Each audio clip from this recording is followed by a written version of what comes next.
and again, the consortium that they're a part of advertisers who paused their spending on Facebook, want concrete action from the company before they're ready to recommit. Did you hear anything in your meeting yesterday in terms of that concrete action from Facebook?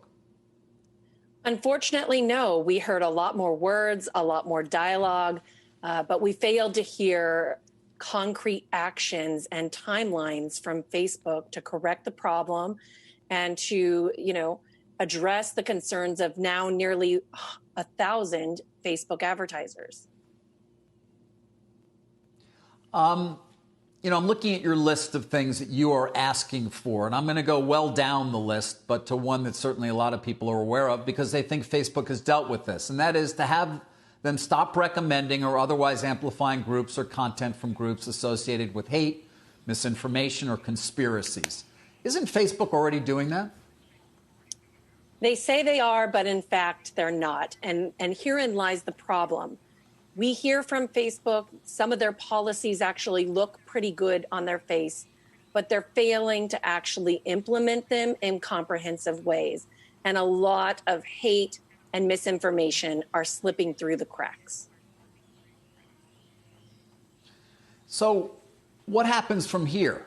What are your expectations? This meeting yesterday, you called it a PR exercise. We have quotes from any number of other people who attended. Jonathan Greenblatt was on earlier on Squawk Box from the ADL. He was there as well, saying similar things. What happens next? Well, I'll be reading the Facebook audit that I got in my inbox this morning with great interest. I have very low expectations that they are going to commit to anything in that audit because we saw what they did last year. Around this time, they had another audit with a number of recommendations that they failed to adopt. So we'll be very closely following and tracking what Facebook is doing to root out hate and misinformation. Right now, we haven't seen enough, and this campaign is going global. We're hearing from folks from all over the world that don't want their brand associated with hate and disinformation. All right, so tell me a little bit more about who you're hearing from. Again, are these major advertisers? Do you expect that more are going to join this pause that's gone on at this point? Late last week, we saw Canada's 5 biggest banks join the advertising boycott.